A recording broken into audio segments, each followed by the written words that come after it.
નમસ્કાર મારા વહાલા વિદ્યાર્થી મિત્રો, મેથ્સ એન્ડ ઇંગ્લિશ યુટ્યુબ ચેનલમાં આપ સૌનું હાર્દિક સ્વાગત છે. મારા વહાલા બાળકો, હજી સુધી તમે આપણી યુટ્યુબ ચેનલ મેથ્સ એન્ડ ઇંગ્લિશને સબસ્ક્રાઈબ ના કરી હોય તો જલ્દી સબસ્ક્રાઈબ કરો અને હા, વિડીયોને લાઈક કરવાનું ભૂલશો નહીં. વિદ્યાર્થી મિત્રો, આજે આપણે ધોરણ 6 અંગ્રેજી વિષયમાં યુનિટ 4 સર્કલ ઓફ લવમાં રીડિંગ સ્કિલની અંદર માય રિયલ કમ્પેનિયન પાઠનો અભ્યાસ કરીશું અને સાથે તેની એક્સરસાઇઝનું સોલ્યુશન કરીશું. માય રિયલ કમ્પેનિયન એટલે કે મારા સાચા સાથીદાર. A new school building was constructed in a village named Sitapur. Sitapur નામના એક ગામમાં શાળાની એક નવી ઇમારત બંધાઈ. It was really a nice school. તે ખરેખર સરસ શાળા હતી. A teacher, Mr. Anand Patel, was transferred to that school. Shri Anand Patel નામના એક શિક્ષકની બદલી તે શાળામાં થઈ. He was a loving, caring and an enthusiastic man.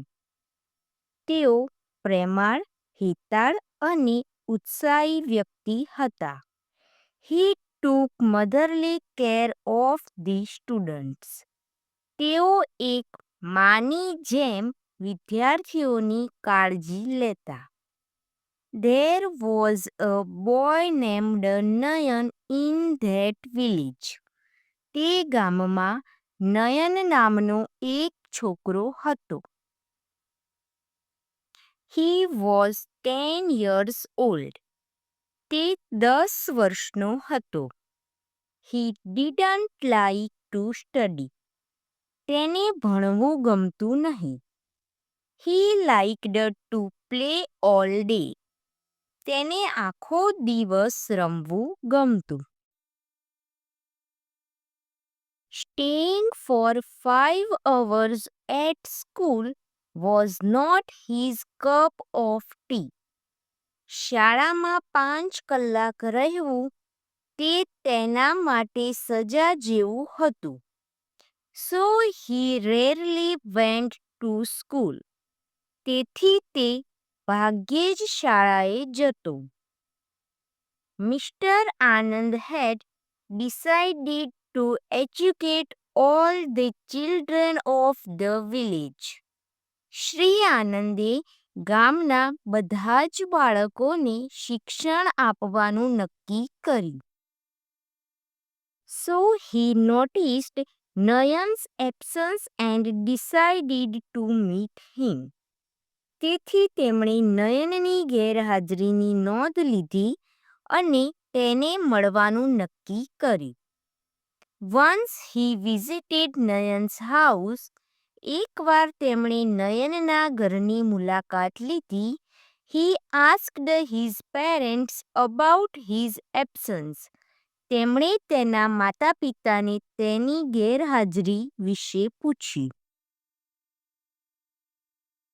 They told him everything about Nayan's dislike for study. તેમણે અભ્યાસ માટે નયનના અણગમા વિશે તેમને બધું કહ્યું. So the teacher returned sadly. તેથી તે શિક્ષક ઉદાસ થઈને પાછા ફર્યા. Next day, he decided to make greater efforts. બીજા દિવસે તેમણે વધુ પ્રયત્ન કરવાનું નક્કી કર્યું. He went to Nayan's house again. તેઓ ફરીથી નયનના ઘરે ગયા.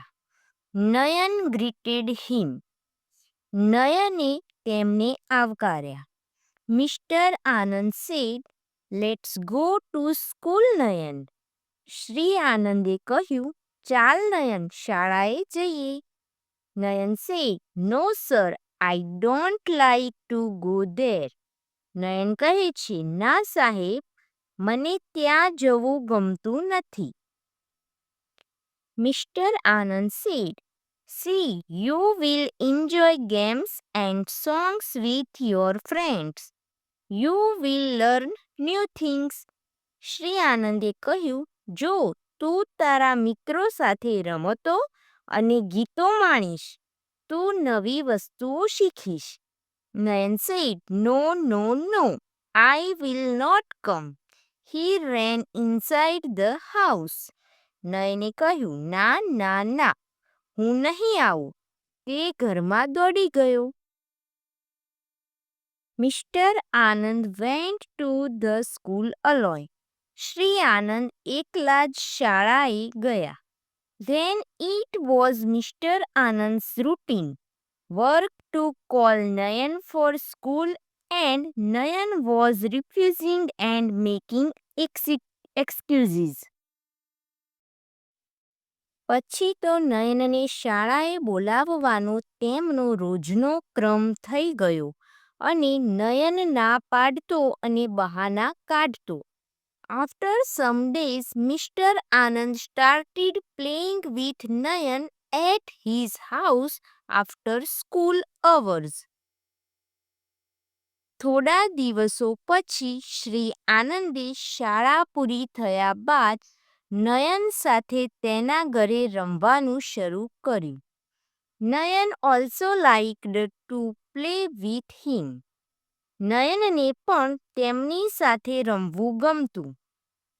Their games went on for a few days. થોડા દિવસો સુધી તેમની રમતો ચાલી. Then Mr. Anand started telling interesting stories and asking puzzles. ત્યારબાદ શ્રી આનંદે રસપ્રદ વાર્તાઓ કહેવાનું અને કોયડા પૂછવાનું શરૂ કર્યું. નયન found a real friend in Mr. Anand. નયનને Shri આનંદમાં એક સાચો મિત્ર મળ્યો. Their bonding became stronger day by day. દિવસે દિવસે તેમનો સંબંધ વધુ ગાઢ બનતો ગયો. Thus, Mr. Anand tried to teach him numbers and reading by play-way method. આ રીતે શ્રી આનંદે તેને રમતા રમતા સંખ્યા અને વાંચન શીખવવાનો પ્રયત્ન કર્યો. નયન liked it. નયનને તે ગમ્યું. After 2 months, Nayan started to come to school with Mr. Anand and enjoyed learning. 2 મહિના પછી નયને શ્રી આનંદ સાથે શાળાએ આવવાનું શરૂ કર્યું અને તેને ભણવાની મજા આવી.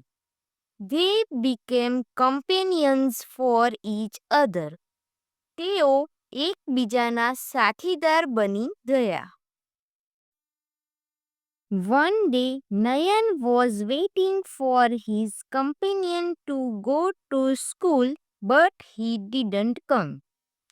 એક દિવસ શાળાએ જવા માટે નયન તેના સાથીદારની રાહ જોતો હતો, પણ તે આવ્યા નહીં.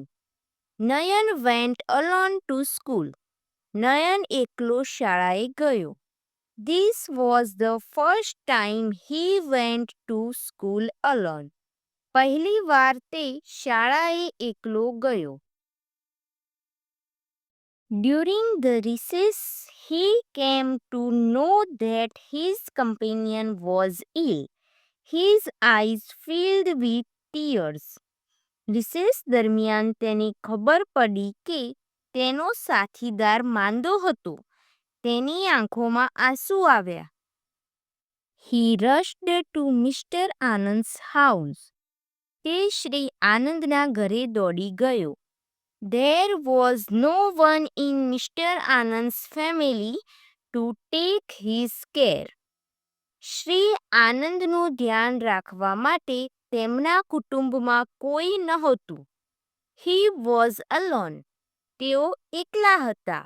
Nayan called the doctor for his companion and took his care like a family member. નયને તેના સાથીદાર માટે ડોક્ટર બોલાવ્યા અને કુટુંબના એક સભ્યની જેમ તેમની કાળજી લીધી. આફ્ટર 5 days મિસ્ટર આનંદ ગોટ વેલ. 5 દિવસ પછી શ્રી આનંદ સાજા થયા. He was able to go to school now. હવે તેઓ શાળાએ જઈ શકતા હતા. He thanked Nayan with tears of happiness in his eyes. આંખોમાં આનંદાશ્રુ સાથે તેમણે નયનનો આભાર માન્યો. નયન bowed down and touched Mr. Anand's feet. નયને નમીને Shri આનંદનો ચરણ સ્પર્શ કર્યો. He said, "You are my real companion." તે બોલ્યો, તમે મારા સાચા સાથીદાર છો. How can I leave you alone? હું તમને એકલા કઈ રીતે છોડી શકું? Mr. Anand was very happy and surprised. Shri આનંદને ખૂબ ખુશી થઈ અને આશ્ચર્ય થયું. ત્યારબાદ એક્સરસાઇઝનું સોલ્યુશન કરીએ. Answer the following questions. 1. Why did Nayan not like to go to school? Answer. Nayan did not like to go to school because he did not like to study. 2. Describe Mr. Anand's nature in 2-3 sentences. Answer. Mr. Anand was a loving, caring and an enthusiastic man. He took motherly care of the students. 3. Find out the similar words or phrases of the following words from the story. First, glad means happy. Friend, companion. Look after, take care. Unhappiness, sadly. 4. How did Nayan take care of his companion? Nayan called the doctor for his companion and took his care like a family member. 5. Give a new title to the story. Answer. A true teacher. હવે question 2 જોઈએ. Study the marriage invitation card and answer the questions. અહીં આપણને મેરેજનું invitation card આપેલ છે. શ્રી ગણેશાય નમઃ. You are invited to the marriage of Suresh Deshmukh and Urvashi Nyai. કઈ તારીખે છે? 21 December 2024 at 11 AM onwards. Venue કયું છે? Radhe Krishna hall near RC road, Shyampur. અને રિગાર્ડ્સમાં છે દેવરાજ એન્ડ પ્રતીક્ષા દેશમુખ ફેમિલી. હવે આપણે આ ઇન્વિટેશન કાર્ડના આધારે કેટલાક પ્રશ્નોના આન્સર લખીશું. Question 1. What was the date of the marriage ceremony? Answer. The date of the marriage ceremony was 21 December 2024. 2. What was the bride's name? Answer. The bride's name was Urvashi Nyai. 3. Was the program held in the morning or evening? Answer. The program was held in the morning. 4. Who gave the invitation? Answer. Devraj and Pratiksha Deshmukh gave the invitation. 5. Where was the marriage function held? The marriage function was held in Radhe Krishna Hall near RC Road, Shampur. વિદ્યાર્થી મિત્રો, અહીં my real companion પાઠની સમજૂતી અને તેની એક્સરસાઇઝનું solution પૂર્ણ થાય છે. Video ગમ્યો હોય તો તેને લાઇક કરો, તમારા મિત્રો સુધી શેર કરો. આવા જ અવનવા ઉપયોગી વિડીયો જોવા માટે આપણી YouTube channel maths and English સાથે જોડાયેલા રહો. મળીએ એક નવા વિડીયો સાથે. ધન્યવાદ.